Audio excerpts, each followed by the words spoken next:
I don't need to tell you how awesome role-playing games are. I look forward to a day where I can just play whenever I want to.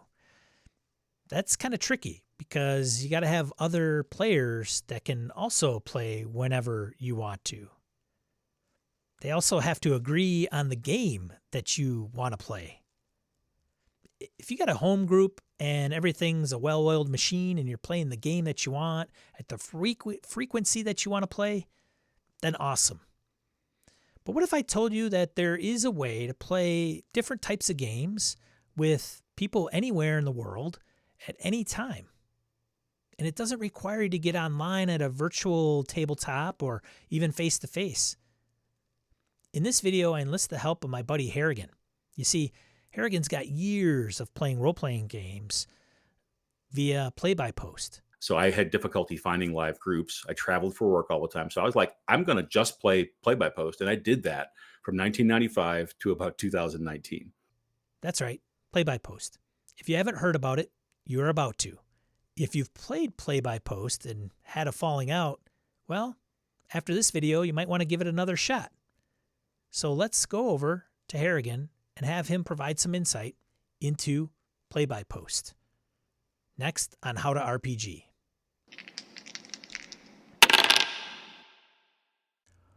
So what does it mean to play a role-playing game via play-by-post?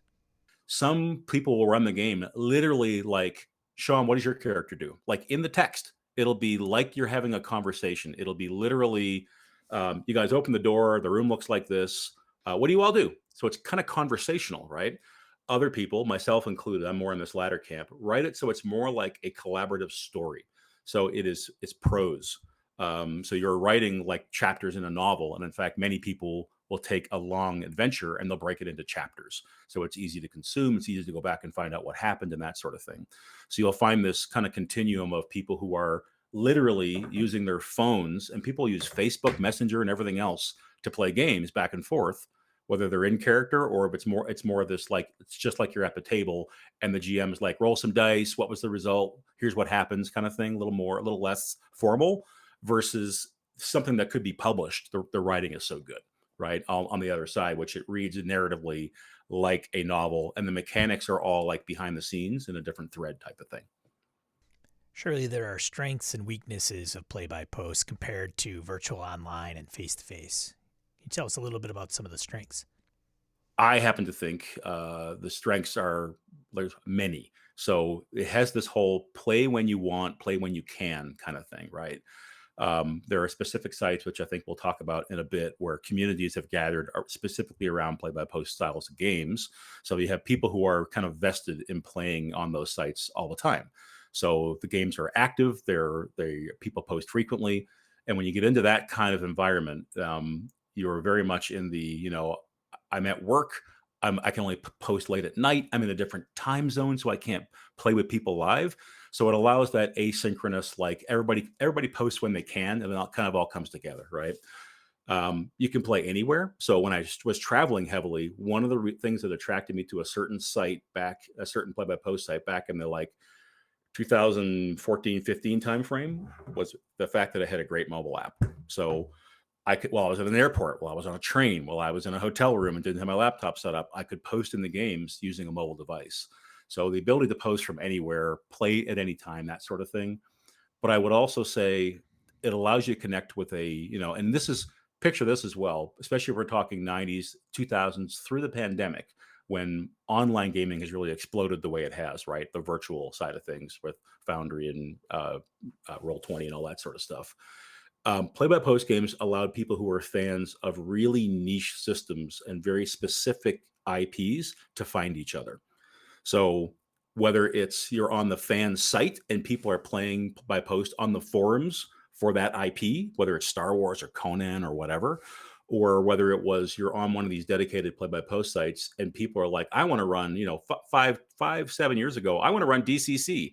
Not that popular or not that common at the time, but you would find other fans who could play it. So it allows you to connect with people who have similar interests in games. And that was before the explosion of as many people being online as they are, right? So it's a little easier now, I think, generally. Given that play-by-post is typically in text, it's going to offer a deeper, richer experience than we may get when we're face-to-face and asked to come up with a particular decision on the spot. I have Harrigan elaborate. It also allows for very deep characterization and storytelling, and sort of speak as your character type of role playing, right? Many people, myself included, are maybe a better writer than they are an actor. So when you're at the table, you may not be comfortable getting into character. You may not be very good at just sort of thinking in someone else's mindset, right? With play by post, you have time to think about what your character is going to do and say. So even if you only take a few minutes is more than you have at the table live when the GM and the rest of the players are looking at you like, what does your character do in this moment? Something momentous has happened that should affect them deeply because of their background or something like that. What's the effect? With play by post, you have between a few hours and a couple of days to think about what would really the reaction be and give the character the voice and the characterization and all that sort of stuff. Some people don't dig that, and we'll talk in a little while here about what the weaknesses and how some people just don't jive on the format. But if you like the deeper plots and that sort of thing and the deeper characterizations, it's really good at that. I think it's a little easier to maintain tone in a play-by-post game, especially picture this. When you go to a con and you play with a bunch of people that you don't know all that well, I find that the tone tends to slide towards sort of a geek happy place, which is kind of a Monty Python type of, right, where everybody's having a good time. It's a little goofy, maybe not too over the top, but there's, it's got a certain vibe or a tone, which may not work for Call of Cthulhu, may not work for Delta Green. There's certain games it doesn't work for. When people in play-by-post games are signing up, and often they're signing up with randos, right, with people that you don't know, not all the time, but often, people are still signing on to that game very purposefully. And at the beginning of the game, you can set the stage and say, here's the tone, here's what we're going for. And when you're writing, people can also edit. You can do the retcon thing. You can say, what we covered just now doesn't really fit with what we all talked about. Somebody's uncomfortable with it. You can edit the post. So you can go back and make some changes and that sort of thing. So it's got that going for it. Last couple of things I would say, a big one for the GM is that you have time to look up rules and to think about the scenes that are coming next. So it's a little less seat of the pants on the fly. The characters have done something unexpected. Well, that unexpected thing you can think about overnight and you can react to it tomorrow when you post in the game. So it gives you this a little bit of leeway. But frankly, you've got to like to write and you've got to like to read. That's kind of what the medium is, right? One thing I haven't considered, and I've played one play-by-post, but not a ton, is this. But the things that are specific to play-by-post are things like what tense are we writing in? Because you will have people writing in first person, third person, past and present. There's a variety, and it can read pretty janky if people are all doing different things. And I've actually been in some cool games where everybody's very purposeful. Like you want to do a noir game, right? So I got to write the whole character like, I walked into the restaurant and there she was at the table kind of thing. So the whole thing was first person in the guy's head, right? Anyway, so talking about tense, talking about style, length of post, you don't generally want one-liners because there's not a lot of engagement to work from. There's a lot of back and forth that should be happening. I also don't want people to write 10 pages every time they post. You're writing short enough posts that they're happening frequently, right? We shoot for daily. But they're not so long that people are slogging through them or that one character is dominating a scene. So you can talk about that stuff up front as well. And then a big one, and this is from the tabletop as well, is how long is the game that you're playing, right? Many games start off with indeterminate ending. No one knows. Well, I'll tell you, 0.0001 of those games are successful because they just peter out because there's no idea as to how long they are. So those are the things I generally try to cover. Questions about the system, all the usual stuff, right? In terms of if people haven't played the game before and all that stuff too. When I started thinking about this video, I decided to go out on Twitter and find out what other people's experiences were with play-by-post. Not a surprise, a majority of the responses had to do with posting frequency. One example, I've run and played play-by-form, play-by-post games. They are too slow for me and people are too irregular in their posting. Another one said, I made sure players knew there was a deadline for any replies, and if anyone was late, then I'd skip their turn. We have one going on the GBS Discord for Mecha Hack, What I have noticed with play-by-post is that the rate of posting fluctuates greatly. Sometimes a flurry of activity followed by days or a week of relative silence. Not all are negative, but there is an underlying theme. 90% of games fail because of what you're describing.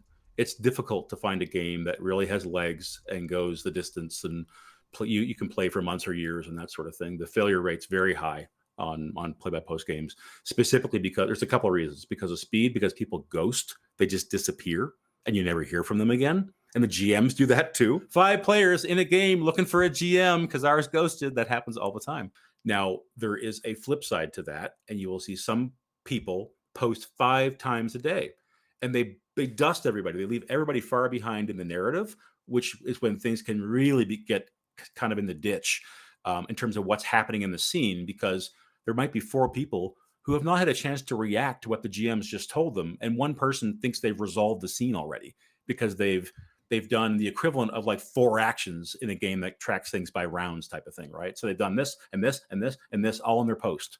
And you'll frequently see people like, I didn't even get a chance to like make my saving throw yet. You have to set the expectation for what you're talking about up front, and you got to stick to it, right? So in fact, some people won't play in games unless the GM is like, here's the posting rate, here's what we're going to hit, and if you don't post, here's what's going to happen. Here's what you shouldn't do, is if you can't keep up with daily posting, or if you can do it most of the time, but you're about to go on a ski trip or on vacation, let the rest of the group know that.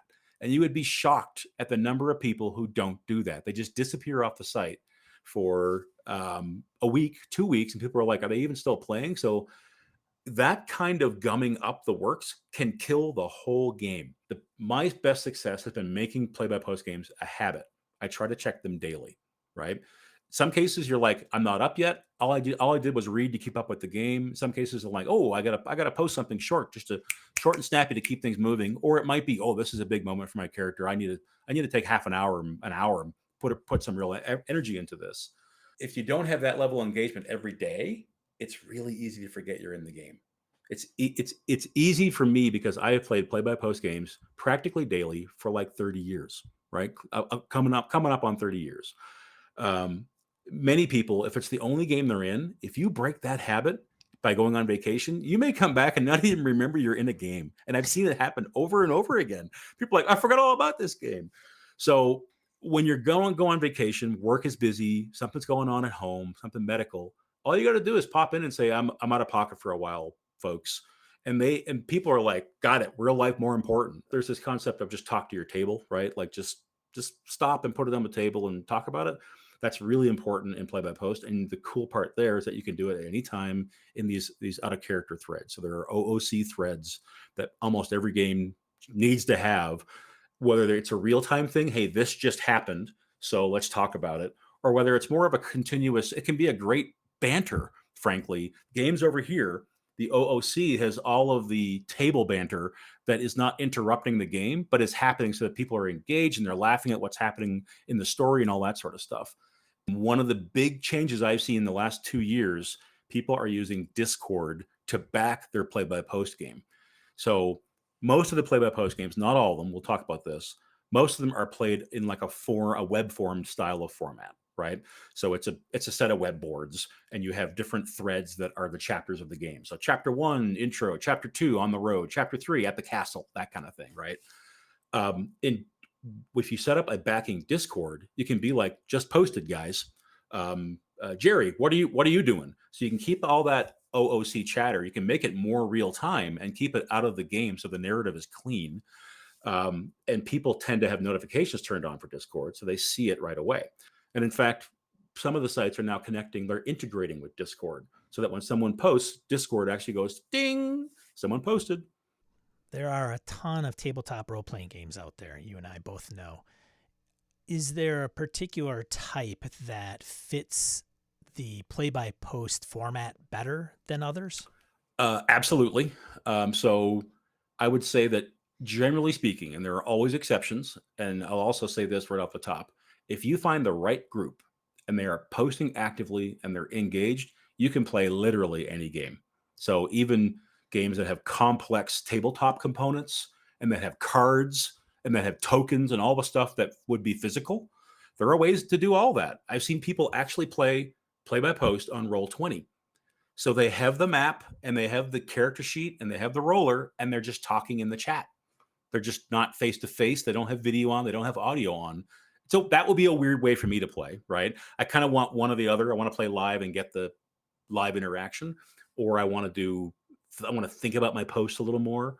Generally speaking, lighter systems that are light on transactions, and I'll talk about what that is in just a second here, and systems that are combat heavy tend to struggle.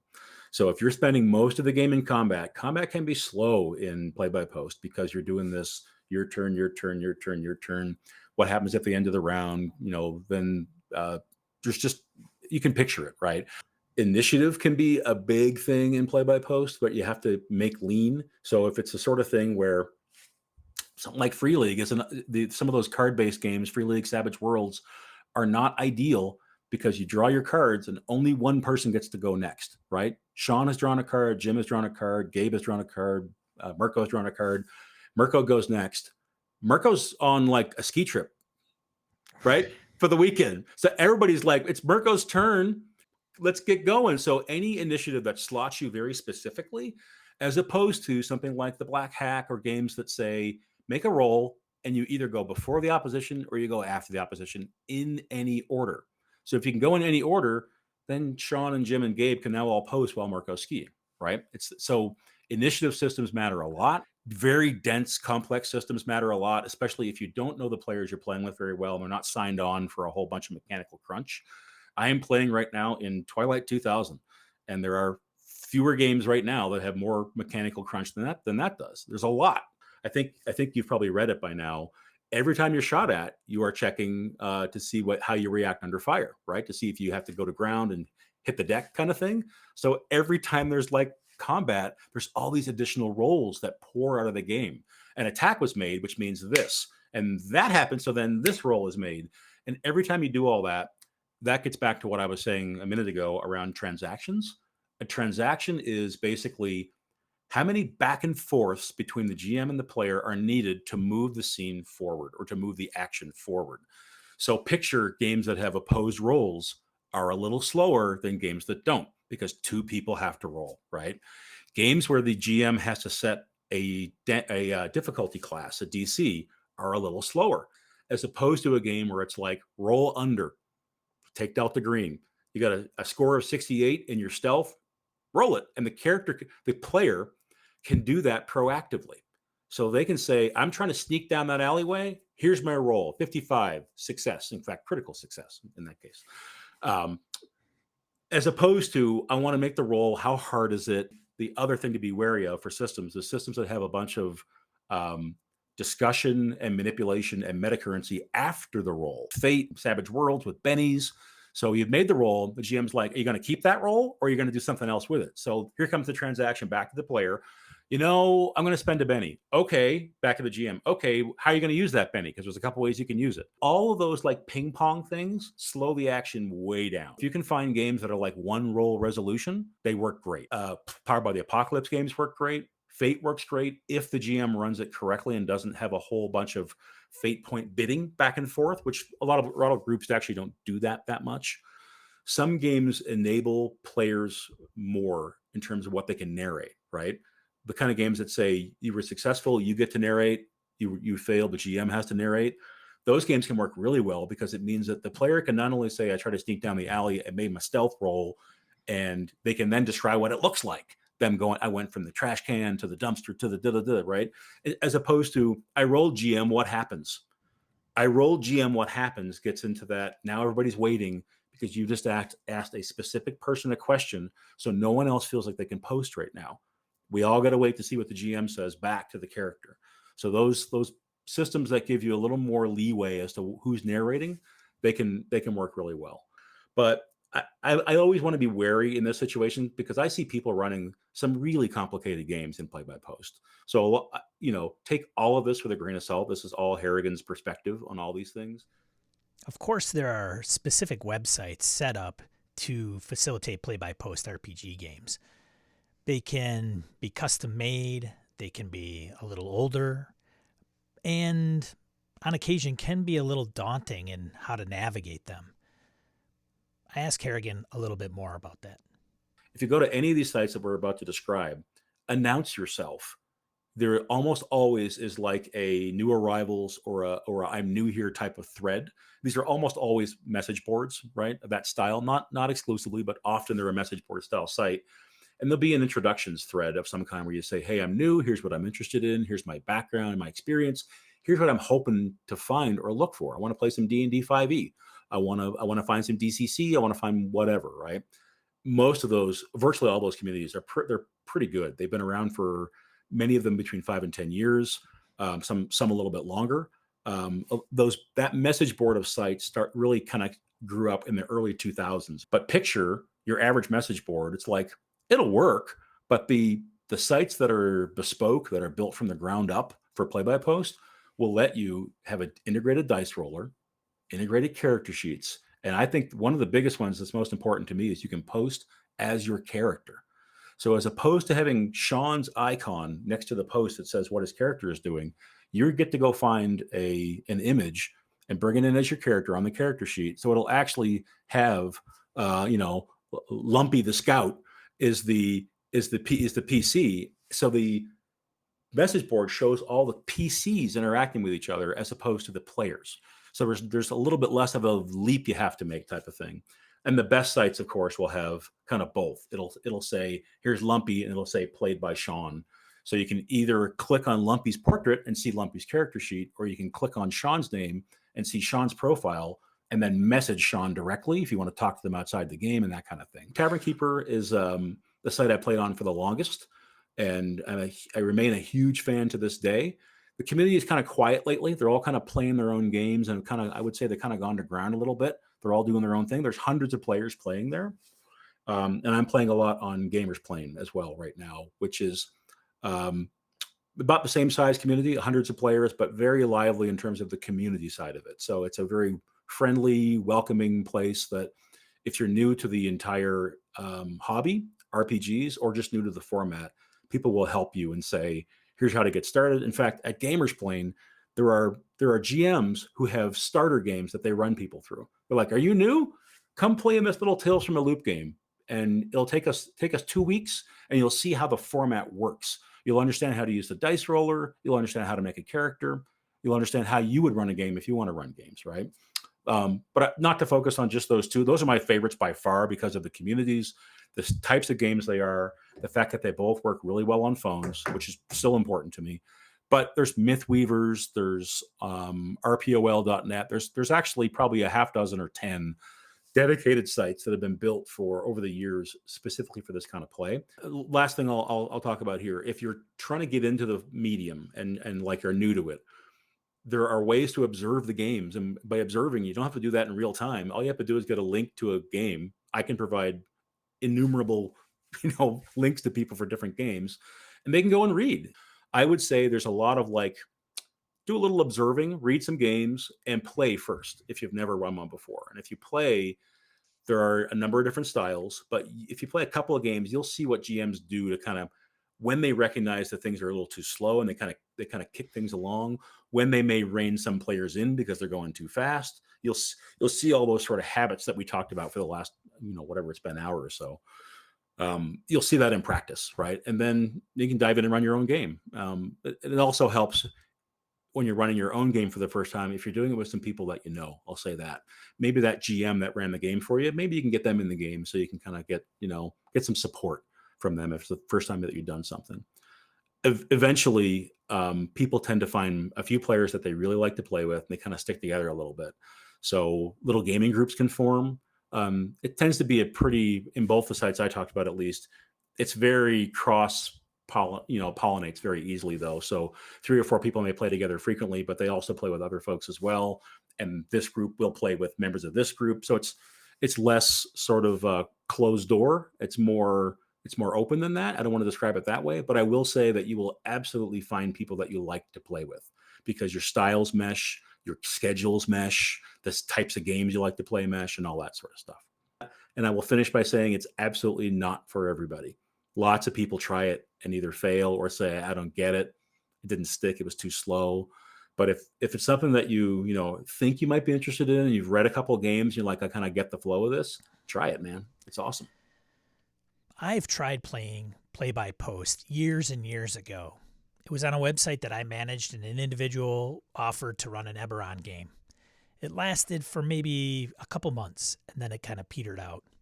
It was unfortunate because the advantages to play-by-post, the rich backgrounds of the characters, the narrative components of text, really immersed yourself into the story. It was quite an experience, one that I won't forget. But it's obviously not without its shortcomings. But hopefully in this video, you know what to expect and what some of the pitfalls are, and hopefully it will help out with the next game that you decide to pursue, whether it's a player or as a game master. And it can allow you to play with anybody, anywhere, at any time. So if you want a little more gaming in your life, play-by-post is the way to go. Hopefully you found some value out of this. Do me a favor, hit the like button, subscribe if you're so inclined. Really appreciate it. Lastly, I want to thank Harrigan for taking the time to lend his expertise into this realm of role-playing games. He's obviously got a passion for it and has been doing it for quite some time. Thanks, Harrigan. Really, really appreciate it. If you find Harrigan, he goes by that title on some of the popular play-by-post websites, tell him you've seen this video and that you appreciate him taking the time to do it. I'm sure he'll get a kick out of it. And who knows? Maybe I'll see you on the boards. Let's see. I guess I have to create a couple accounts, visit a couple forums that help me out navigate this. All right. Can't wait to get started.